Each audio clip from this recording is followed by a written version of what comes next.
Elles, ils sont citoyennes et citoyens ordinaires, ce sont nos voisins, les parents des copains de nos enfants, l'épicier au coin de la rue.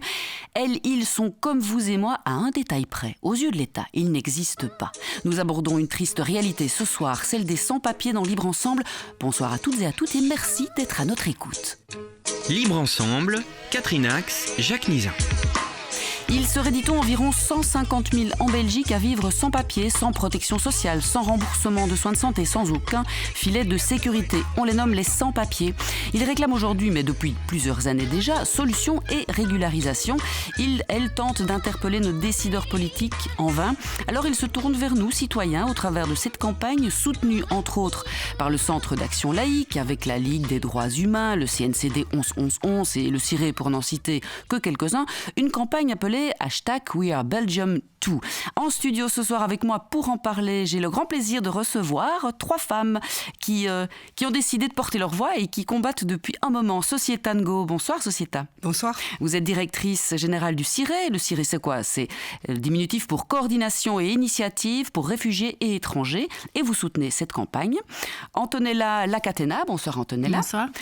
Vous faites partie de Sans Papier TV, un groupe de médias indépendants. Vous nous expliquerez quel est ce groupe de médias pour et par les sans-papiers avec cet objectif de raconter les histoires de la lutte et de la vie des personnes sans-papiers. Et puis Maria. Bonsoir Maria. Bonsoir. Qui est venue justement nous raconter son histoire. Maria, je plante le décor, vous avez 50 ans aujourd'hui et vous venez du Brésil où vous avez élevé vos 3 enfants, seuls pendant de longues années, avec en plus votre papa à charge. Votre dernier enfant n'est alors qu'un bébé de 7 mois quand vous traversez une rude période économique et vous décidez, en 99, de quitter votre pays pour venir chercher du travail, une vie meilleure ici chez nous en Belgique, sans vos enfants d'abord, qui vous rejoindront plus tard. Quels souvenirs gardez-vous de cette période ? Quels étaient vos espoirs à l'époque ? Ce sera ma première question. Et puis ensuite, seconde étape, en 2009, vous avez une carte de séjour, enfin, mais quelques années plus tard, en 2013, vous retournez au Brésil pour des raisons familiales. Et là, au retour, c'est la déconfiture, c'est la détresse, parce que vous perdez cette fameuse carte de séjour. Et donc là, les rêves et les espoirs s'amenuisent, pour ne pas dire pire. Racontez-nous ce que vous espériez. Donc il y a déjà 22 ans que vous êtes chez nous. Et aujourd'hui, vous n'avez pas de papier, plus rien. Racontez-nous. Exactement, c'est ça. J'ai eu ma carte de séjour que j'ai tellement me suis battue avec la régularisation qu'on a eue en 2009. J'ai milité de 2004 à 2009 avec les sans-papiers. Et j'ai eu ma carte. C'était le plus beau jour de ma vie. C'est le jour que je suis allée à la commune et que j'ai reçu cette carte avec mes enfants. Et c'était 10 ans après votre arrivée. C'était donc 10 ans après. C'était un événement énorme, d'autant plus que ça clôturait 10 années de combat. Tout à fait. Et vous en êtes encore ému aujourd'hui quand vous Je repensez serai à ce toujours, je jour-là. pense.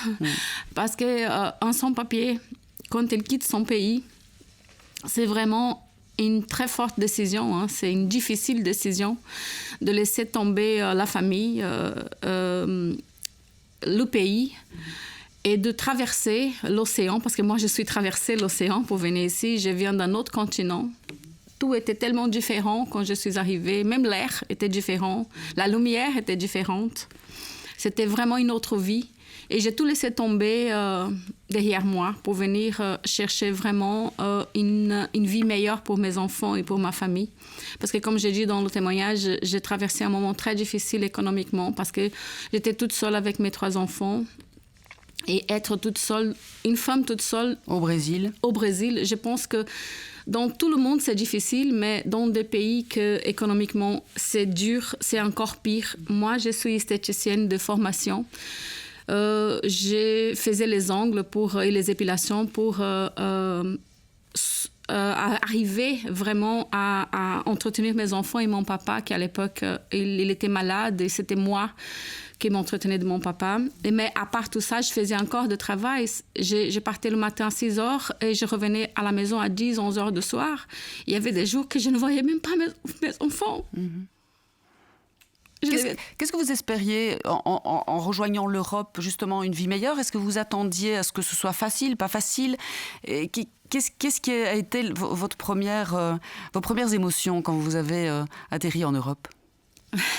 C'était marrant parce que quand je commençais vraiment à voir la Belgique, en fait, je suis venue de São Paulo en Belgique. Hein, c'était la dernière année qu'on faisait ces voyages directs, on va dire comme ça. Et quand je suis arrivée en Belgique, tout d'un coup, c'est comme si j'étais déjà partant à ce pays. C'était vraiment, il m'a ouvert la porte vraiment comme ça. Et moi, même pas un seul jour, hein, je me sentais une étrangère ici. Même pas un seul jour. Même quand je ne parlais même pas un mot de français. Parce que j'ai appris le français tellement vite. C'était en 5 mois, je commençais à parler. Parce que j'étais obligée. J'ai travaillé pour une Flamande. Alors, elle m'a dit, soit tu apprends le français, soit tu apprends le flamand. Et le flamand, c'était vraiment très difficile. Et j'ai eu vraiment la chance d'avoir une dame, une vieille dame qui était au 12e étage et qui m'a dit, écoute, je vais te donner quelques leçons de français. Elle parlait un peu d'espagnol. Et c'est là qu'on a commencé. Et l'envie d'apprendre le français était tellement de me sentir libre dans ce pays que j'ai appris le français vite fait.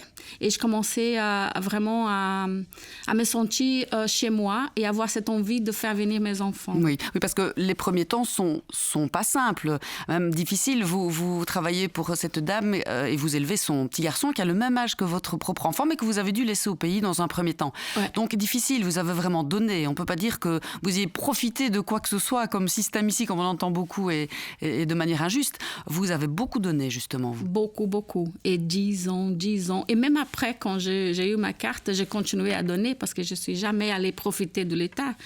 J'ai toujours travaillé et beaucoup. De ménage, je faisais 12 heures par jour dans des maisons de famille. J'ai gardé ce petit. Par exemple, je commençais à 9 h du matin et je quittais le boulot à 8 h du soir, du lundi au samedi. Et après, je commençais à travailler aussi par heure. J'allais partout dans Bruxelles pour travailler, pour faire le ménage. Après, j'ai gardé des femmes âgées. Et après, je commençais à travailler aussi avec des familles. Je commençais à 7 h du matin et j'ai finissé à 6 h du soir. Toujours, j'ai beaucoup travaillé, beaucoup. Alors, vous avez votre carte de séjour en 2009 et puis en 2013, vous décidez pour raison familiale de rentrer au pays. Et quand vous revenez, là, c'est la déception. Que s'est-il passé ? Comme j'ai pris un peu de temps pour revenir, quand je suis arrivée, voilà que j'étais radiée de la commune. Je n'avais plus ma carte. Et je suis allée à la commune pour demander si je pouvais avoir ma carte de nouveau. Je suis allée voir aussi des avocats. Ils m'ont dit, écoute, là, c'est plus possible, tu dois recommencer à 0. Comment est-ce possible ? Comment est-ce que vous avez surmonté à ce moment-là cette déception-là ? C'est terrible. Il n'y a pas un autre moyen, il faut se battre, il faut recommencer à 0. S'il n'y a pas moyen, il faut recommencer à 0. Et c'est là que je me suis de nouveau lancée avec la cause des sans-papiers, avec les collectives. J'ai dit, écoute, une fois j'ai été dedans et je reviens dedans, je ne vais pas baisser mes bras, je ne vais pas croiser mes bras. Je veux récupérer ma carte, je vais avoir de nouveau ma carte parce que j'ai besoin de ma carte. Je vais être de nouveau quelqu'un visible à la société. Je ne vais pas être comme avant, comme en 2005, en 2006, que j'étais invisible. Et c'est ça que c'est, comme je disais aussi, c'est très difficile maintenant parce que j'ai connu la vie comme avec ma carte et j'ai connu la vie sans ma carte. Et donc de nouveau, je suis sans ma carte. Depuis 8 ans, donc vous n'avez plus de papier, vous êtes sans papier. Sans papier. Comment est la vie quand on n'a pas de papier en Belgique ? Est-ce que la vigilance est accrue tout le temps ? Est-ce qu'on doit se méfier de tout ? Est-ce qu'il n'y a aucune aide, comme je l'ai dit en entrée d'émission ? Comment se passe la vie sans papier en Belgique ? Elle est très difficile parce que on a peur de tout. On a peur de tout. On a des groupes maintenant qui a le WhatsApp, facilite beaucoup la vie. On a des groupes qui toujours, tout le temps, ils disent il y a des contrôles par-ci et par-là, faites attention à ci et là. On marche jamais tranquillement dans la rue parce qu'un bête contrôle, il peut nous envoyer chez nous et casser nos rêves. Vraiment casser. Parce qu'il y a beaucoup de gens qui sont ici et qui ont ramassé le dernier petit argent qu'ils avaient dans la poche pour venir ici et qui maintenant, s'ils sont renvoyés au pays, c'est vraiment foutu. Ils ne savent plus jamais revenir. Et une chose aussi, c'est que quand on est ici, on a créé quand même un réseau, une famille. Oui. Vos enfants vivent ici depuis toujours, depuis qu'ils sont très jeunes. Est-ce qu'ils ont des papiers, eux ? J'ai comme une fille qui a des papiers, parce que les autres deux, non, parce qu'ils sont rentrés avec moi. Et mon fils, qui avait 7 mois à l'époque que je suis venue, aujourd'hui, il a 21 ans.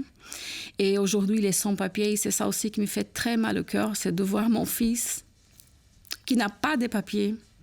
qui a 21 ans et qui rêve d'avoir sa carte et que malheureusement, c'est parce que je suis partie au Brésil à cause de raisons très fortes et que lui, il avait que 15 ans à l'époque, il ne pouvait pas rester ici, il était obligé de me suivre et maintenant, il n'a pas sa carte. Comment fait-il quand on veut étudier à 21 ans, quand on veut vivre, quand on veut travailler? On ne peut même pas avoir une carte de bibliothèque en fait quand on n'a pas de papier, de carte d'identité. Non, on ne peut pas. Et le pire, c'est qu'on a le droit d'aller à l'école. Ça, c'est vraiment le droit d'aller à l'école jusqu'à l'âge de 18 ans. Une fois qu'ils atteignent 18 ans, ils sont rejetés de l'école. Mais vraiment, s'ils aillent de 18 ans aujourd'hui, demain, ils ne peuvent plus revenir à l'école. C'est fini. Et ça casse aussi le rêve de nos enfants, quoi, qui arrivent ici. Par exemple, il est arrivé ici, il avait 5 ans. Alors imaginez-vous un enfant qui arrive, il a 5 ans, il va à l'école depuis son petit âge et quand il arrive à 18 ans, il est obligé de laisser tomber tous ses rêves, tous ses espoirs. Oui, parce qu'il est belge, évidemment, il se sent belge, il est citoyen belge. Voilà, il ne connaît pas le Brésil, donc voilà, il veut rester ici. Ils doivent rester ici. Et aussi, ils aiment, la plupart des enfants qui viennent petits, ils aiment la Belgique. Ils se sentent vraiment chez eux. Ils ne veulent pas rentrer au pays, ils veulent rester ici. Ça, c'est la plupart. Et aussi, il y a beaucoup de mères de famille, de pères de famille qui viennent et qui vivent ici. Moi, dans ma communauté, on a des histoires qui ont ici depuis 18, 20 ans et qui n'ont jamais eu son titre de séjour. Alors, c'est aussi terrible pour la retraite. On donne beaucoup, beaucoup, beaucoup. Et quand c'est la fin, on n'a rien parce que on ne peut pas avoir la retraite ni là-bas parce qu'on n'a pas contribué là-bas, ni ici, parce qu'ici, l'État ne nous laisse pas contribuer non plus. Alors, ça va être très dur pour ces gens qui ont beaucoup donné au pays et que maintenant, quand ils sont malades ou quand ils ont... Il vaut mieux ne pas tomber malade non plus quand on n'a pas de papier.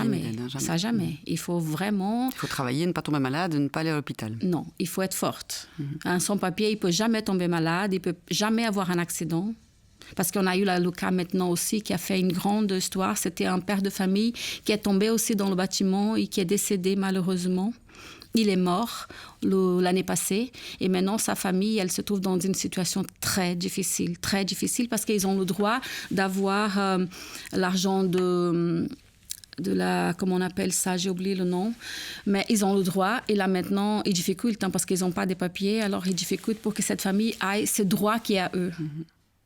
Est-ce que les gens que vous côtoyez au quotidien, les amis de vos enfants, les parents, vos voisins, connaissent votre situation ou est-ce qu'on se fait tout petit, on ne parle pas non plus par dignité, par fierté aussi, parce que vous vous sentez citoyenne belge et donc vous vivez comme tout le monde?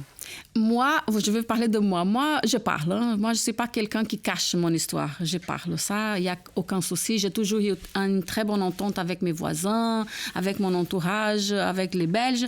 Mais c'est vrai que la plupart veulent cacher. Ils ont peur de parler parce que justement, ils ont peur d'être dénoncés. Ils ont peur de dire « j'ai pas de papiers » et le voisin, il va le dénoncer. Il va dire, écoute, là, il y a un sans-papier, il faut que vous veniez l'attraper. Et ça existe. Des gens qui dénoncent, des gens qui n'ont pas de ces sentiments, qui ne connaissent pas l'histoire d'un sans-papier, qui ne savent pas qu'est-ce que le sans-papier il passe, qu'est-ce qu'il a laissé tomber pour venir ici, c'est quoi le rêve d'un sans-papier. Et voilà, il y a beaucoup, beaucoup de gens qui ont vraiment la peur de dire quoi que ce soit. Il y a des gens qui ont peur. Moi, j'aide beaucoup dans ma communauté. Il y a beaucoup de gens qui ne vont jamais porter plainte à la police parce qu'ils ont peur. Là, récemment, on a eu une fille qui a été violée. Voilà. Toutes les violences faites aux femmes, évidemment, ne sont pas dénoncées. Non. Des filles qui sont tabassées. Il y a beaucoup de gens qui travaillent et qui après ne sont pas payés, qui ne vont jamais réclamer parce qu'ils ont toujours peur. Une fois qu'ils ont été à la police, ils vont me renvoyer au pays. C'est beaucoup, beaucoup de peur entre les sans-papiers. C'est toujours la peur, en fait.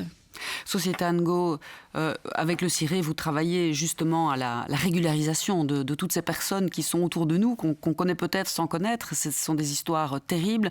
On les estime à 150 000, environ entre 100 et 150 000 aujourd'hui en Belgique.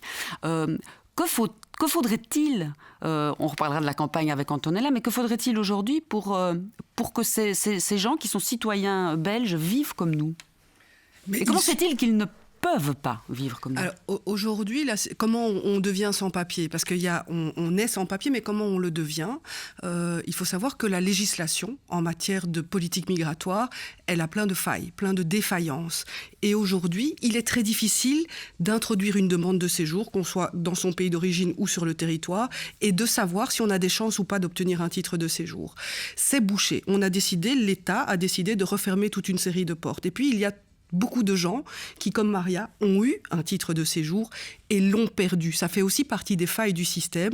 On essaye d'expliquer au CIRE qu'on ne choisit pas de vivre sans papier. Maria l'a expliqué, personne ne quitte de gaieté de cœur ses racines, son réseau, pour tenter l'aventure ailleurs. On a toujours de bonnes raisons. Qu'est-ce qu'il faudrait ? Aujourd'hui, c'est à tout le moins des critères objectifs, transparents, que l'on sache. Mais ils sont là, les critères, Sociétat. Comment est-ce possible ? Maria travaille depuis plus de 20 ans. Elle a des enfants qui vivent ici. Elle donne à la communauté tout ce qu'elle peut, une communauté de citoyens, de Belges. Et donc ça devrait être un critère. Les enfants sont éduqués. Bien sûr que ça devrait être un critère. Et pourquoi est-ce que ça ne fonctionne pas ? Alors, en fait, quand on dépose un permis de bâtir parce qu'on veut faire une annexe à son abri de jardin, on va voir la commune, on regarde, on dépose les projets, on discute et on sait quelle chance on a d'obtenir gain de cause. Quand on est une personne étrangère et qu'on veut obtenir un titre de séjour, on n'a quasiment pas accès à l'administration pour discuter de sa situation. Et non, il n'y a pas de critères qui permettent de savoir que lorsqu'on travaille, qu'on est indépendant économiquement, eh bien oui, on va avoir un titre de séjour selon telle procédure. Aujourd'hui, c'est vraiment le règne du pouvoir discrétionnaire. Discrétionnaire, ça veut dire rien n'est écrit. C'est au petit bonheur la chance. On imagine bien qu'à l'administration, il y a certaines logiques qui sont appliquées, mais dans la loi, on ne voit rien. Et donc, on est tributaire du bon vouloir d'une administration, et on le sait malheureusement, cette administration a été mise sous pression ces dernières années, c'est au moins la dernière décennie, pour essayer de présenter les personnes étrangères comme des abuseurs, des criminels.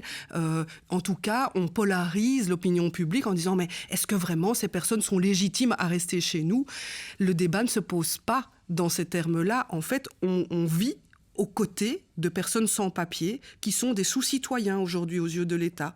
Donc on a moins de droits, on est toujours présenté comme une masse uniforme alors qu'il y a des femmes, des enfants, des hommes, des personnes âgées, des personnes malades. Parfois, on oublie qu'en fait, on est face à des personnes humaines avant tout, qui ont une vie, qui construisent leur vie, des enfants qui vont à l'école, on rend des services. Et aujourd'hui, la loi ne permet pas, ne comprend pas de critères qui permettent d'objectiver la délivrance des titres de séjour. Ça n'existe pas, c'est essentiel. Aujourd'hui, pour sortir de l'ornière toutes les personnes qui sont sans papier, il faudrait à tout le moins réparer le passé et donc régulariser les personnes qui sont là, mais éviter aussi que ça ne se reproduise et objectiver, adopter des critères d'obtention d'un titre de séjour en Belgique. Malheureusement, on sait que la période est difficile avec cette pandémie, ce Covid, la crise économique et sociale qui va sans doute nous tomber dessus dans l'après. Ce n'est pas optimiste. Alors, je ne veux pas décourager Maria et tous les gens dans son cas, mais il faut avouer que ça va être encore un peu plus compliqué. Et du coup, vous faites appel alors à la solidarité, à l'humain, aux citoyens belges qui ont leur papier pour aider. Vous pensez que ça doit passer par justement une réaction de la population ? Ça doit passer. Ça devra nécessairement passer par une acceptation de l'opinion publique sur le fait que les personnes sans papier contribuent à notre société, la nôtre, qui est la leur aussi, au même titre que tous les citoyens en Belgique. Et leurs droits sont juste moindres. Par contre, je ne pense pas que la crise sanitaire que nous vivons et qui s'accompagnera de la vague de crise économique va changer quoi que ce soit dans la présence des personnes sans papier. Parce qu'on le sait, on n'est pas face à un gâteau dont qu'il faut partager en nombre de parts. Le gâteau, il grandit. On le sait, les personnes sans papier, elles occupent des pans entiers de l'économie. Il y a eu un récent débat, même la Banque nationale, qui n'est pourtant pas très partisane en la matière. Ni solidaire, on ne peut pas dire. Ni non, nécessairement ni humaine, solidaire. La Banque nationale elle-même, l'OCDE, la Fédération des entreprises, reconnaissent elles-mêmes que notre marché du travail est trop rigide à l'égard des personnes étrangères. Et pourtant, on le sait aussi, les employeurs font beaucoup appel aux travailleurs sans papier parce qu'ils sont compétents et en plus moins bien payés, voire pas du tout payés. Mais on y gagnerait à les régulariser, même l'employeur, je veux dire, Bien notre sûr. économie y gagnerait. Ah oui, à la régulariser. sécurité sociale, Maria en a parlé, la coordination des sans-papiers a estimé le manque à gagner pour la sécurité sociale. Ça se chiffre en plusieurs dizaines de millions, en fait. Si on faisait simplement contribuer les personnes sans-papiers à notre économie, ce qu'ils demandent, eh bien la sécurité sociale s'en trouverait mieux lotie qu'aujourd'hui. Antonella, vous faites partie de cette ASBL Sans Papier TV. Vous allez nous expliquer ce qu'elle fait et notamment, elle s'occupait pour le moment de cette campagne We Are Belgium Too. Donc, vous, symboliquement, vous réclamez, vous proposez 150 000 voix, votes, signatures sur cette campagne pour les 150 000 sans-papiers qu'on estime en Belgique. Comment est née cette campagne-ci et de quelle énergie se nourrit-elle en ce moment ? Alors cette campagne, c'est une initiative de personnes sans papier. Alors la seule raison pour laquelle c'est moi qui viens m'exprimer aujourd'hui, c'est parce que j'ai des papiers et j'ai le loisir, j'ai le privilège de pouvoir quitter mon travail pour venir m'exprimer un après-midi à la radio. Que d'autres ne peuvent pas. Voilà. Ce que les personnes membres de l'ASBL ne peuvent pas faire, malheureusement. Donc voilà, je m'exprime en leur nom. J'aurais aimé que ce soit autrement, mais voilà. Et donc l'initiative de cette campagne est la leur. Donc il y a eu à un moment donné un constat, celui que voilà, ça fait maintenant des années que les personnes sans papier se battent avec tous les moyens qu'ils ont pour faire valoir leurs droits. Ils ne sont pas entendus et donc il y a eu un moment donné, ils se sont posé la question, qu'est-ce qu'on peut faire maintenant pour faire bouger les choses? Et peut-être que la seule solution, la seule manière de faire bouger nos élus, ce serait de s'adresser aux citoyens eux-mêmes et de les faire se mobiliser en notre faveur. Et donc c'est de là qu'est née l'idée de cette campagne. Alors il y a eu toute une réflexion qui a été menée avec les personnes sans papier sur la stratégie qu'il fallait adopter pour arriver à ce résultat-là. Et voilà, on est arrivé à cette idée de mobiliser un citoyen belge par personne sans papier estimée en Belgique. Et quelle est la réponse des citoyens belges aujourd'hui? Est-ce que cette campagne touche? Est-ce que les gens commencent à comprendre? Est-ce qu'il faut un peu de temps? Est-ce qu'ils comprennent les revendications posées? Alors la campagne est récente, ça fait une dizaine de jours qu'elle a été lancée. C'est vrai que c'est difficile de savoir à quel point elle porte, mais en tout cas, voilà, on est au bout de 10 jours à 13 000 personnes qui se sont mobilisées. Évidemment, on est encore loin de l'objectif qui est, il faut le dire, assez ambitieux, 150 000 mobilisations. En même temps, vous avez le temps. Maria attend ses papiers depuis près de 20 ans, donc ils ne sont pas non plus sur quelques semaines. L'important, c'est que ça évolue de semaine, de mois en mois, j'imagine. Tout à fait. Donc il y a évidemment cet objectif de mobilisation, mais il y a aussi un objectif de sensibilisation, parce qu'on s'est rendu compte qu'en fait, il y avait un énorme travail à faire auprès des citoyens pour leur faire comprendre en fait que les personnes sans papier... il y a beaucoup d'a priori, en fait, tout simplement, même dans le chef de personnes qui se disent plutôt ouvertes à l'accueil de personnes étrangères en Belgique, qui sont plutôt des personnes accueillantes et qui, malgré tout, confondent personnes sans papier avec transmigrants, par exemple, ne se rendent tout simplement pas compte que les personnes sans papier en Belgique, parmi les personnes sans papier en Belgique, il y a énormément de personnes qui sont là depuis des années. Et comme tout ce qu'on vient de dire. Par exemple, que diriez-vous si je vous dis les sans-papiers vont venir profiter de notre système? Alors, ça c'est... C'est bateau, mais c'est ce qu'on entend. Que répondez-vous à ça? On l'entend. Alors, moi, je préférais que ce soit Maria qui, en fait, réponde à cette question parce que je pense que c'est les personnes sans papier qui ont les meilleures réponses à ces attaques-là, en fait. Donc, mais on ne profite pas du système, Maria, n'est-ce pas? Puisque, comme on n'a pas de papier, on n'a pas d'allocation familiale, on n'a pas de remboursement mutuel, on n'a pas de droit ni au chômage, ni au CPS, à rien. Donc, qui profite de qui? Voilà, ça c'est une bonne question. Parce que, comme vous venez de dire, on n'a droit à rien. Alors comment ça se fait qu'on profite de quoi que ce soit? C'est le contraire, en fait. On vient, on veut donner nos bras, on veut donner nos main-d'œuvre. Et là, beaucoup de gens profitent de notre situation. Parce qu'ils payent vraiment un salaire trop bas. On est payé à 6 € de l'heure, à 8 € de l'heure. Et on travaille vraiment, on va dire, parfois comme des esclaves. Il y a beaucoup de gens qui travaillent dans un système d'esclavage, vraiment. Surtout dans le bâtiment. Ça, c'est inimaginable. Comment ces hommes, ils travaillent comme des esclaves. Il y a des hommes qui travaillent 12 heures par jour et reçoivent 30 €. Qu'est-ce qu'ils vont faire avec 30 €? Ils travaillent comme des malades, quoi. Alors, si l'État... il pense à nous régulariser et qu'il fasse ça vraiment, ça va être quelque chose de bien à tout le monde. Parce que là, maintenant, qui profite, qui vraiment gagne, c'est le patronat qui empoche vraiment beaucoup d'argent parce qu'il ne paye pas des cotisations Bien pour sûr. nous. Voilà. Alors, on le disait avec Sociétango, l'État ne récupère pas, entre guillemets, les cotisations que nous tous, citoyens, travailleurs, payons et que l'État pourrait utiliser à des fins collectives, hein, on le sait. Vous avez témoigné avec Antonella, hein, vous avez, dans l'ASBL Sans Papier TV, réalisé des capsules vidéo, Maria, Apollinaire aussi, et d'autres, vous allez en proposer. Il faut passer par là, une visibilité justement de ces invisibles. Et il n'y a pas de danger, vous n'avez pas peur de montrer votre visage, de parler haut et fort, Antonella? Moi, j'ai pas peur. Pourquoi j'ai pas peur? Parce que le danger, il est là depuis que je suis arrivée. Depuis que j'ai quitté mon pays, que je suis rentrée en Belgique, le danger, il est avec moi. Le danger, il est là quand j'ouvre mes yeux le matin. Quand je mets mes pieds dehors de la maison, il est avec moi. Alors, j'ai pas peur parce que le danger, il m'accompagne, ça fait déjà 20 ans. Alors, pourquoi je vais avoir peur? Peur, c'est de rester dans l'anonymat, que les gens ne sachent pas que je suis là. Ça me fait peur. Parce que si on ne fait quelque chose pour changer tout ça, ça va rester encore 20, 30, 50 ans que les sans-papiers vont être des esclaves. Oui, bien sûr. Donc, et là, maintenant, il faut à oser, l'état hein, actuel, oui. Il faut que ça change. Coûte que coûte. Voilà, parce qu'on est là pour travailler. On ne veut que travailler. Et aussi, si l'État il régularise ces 150 000 qui sont sans papier, ben écoute, la main-d'œuvre pas chère, elle va aussi finir, quoi. Parce que là aussi, les Belges, ils sont touchés parce que beaucoup de sans-papiers travaillent à 6 € de l'heure. Pourquoi? La concurrence est déloyale, évidemment. Voilà, très dur. parce qu'ils n'ont pas un autre choix. Ils doivent accepter parce que sinon, ils ne vont pas manger. Parce que si un sans-papier, il ne travaille pas pour 6 € de l'heure, ils ne savent même pas s'acheter à quoi manger. Parce que comme vous venez de dire, il n'a pas droit au chômage, il n'a pas droit à rien. S'il tombe malade, il ne va pas travailler. Voilà, surtout pas tomber malade. Surtout pas tomber malade. Qu'est-ce qu'on peut faire pour vous aider? Je donne la parole pour la fin et puis ce sera le mot de la fin pour les trois.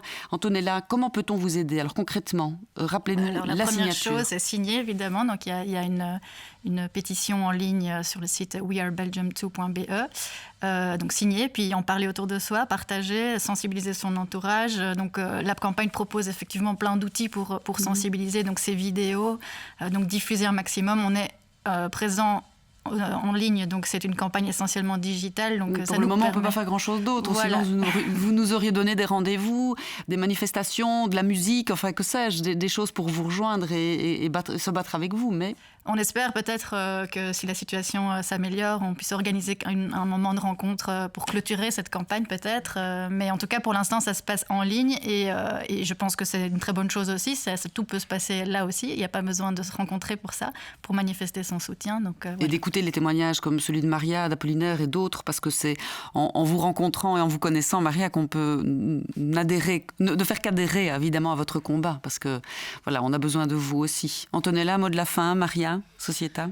Alors, pour ma part, je dirais que le plus important pour les citoyens, c'est de se renseigner, de s'informer, de cesser de prendre pour argent comptant des paroles, certaines paroles. Que certains partis politiques... De responsables politiques, notamment. On sait malheureusement que quand on oppose une partie de la population à une autre, que parler des étrangers, se montrer ferme en matière d'immigration, ça rapporte des voix, malheureusement. Même quand ces propos sont dénués de tout fondement et sont des mensonges. Il faut que les citoyens se réveillent et aillent voir par eux-mêmes de quoi il s'agit.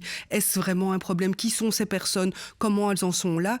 Et refusent d'accepter qu'on simplifie des vies humaines qui sont toutes propres aux personnes qu'elles représentent. Et que ça peut arriver à tout un chacun d'avoir une grosse difficulté un jour dans sa vie et d'avoir besoin de l'autre. Ce sera le mot de la fin. Merci beaucoup, mesdames. Sociétango, Maria et Antonella, merci d'avoir été avec nous. Maria. Je peux juste dire un dernier mot. En tant que sans-papier, je veux dire que la plupart des sans-papiers, je veux dire 99% des sans-papiers, ils aiment la Belgique, ils veulent rester en Belgique et ils se sont des Belges. Alors ça, c'est la plupart des sans-papiers qui sont sur le terrain belge. Merci Maria.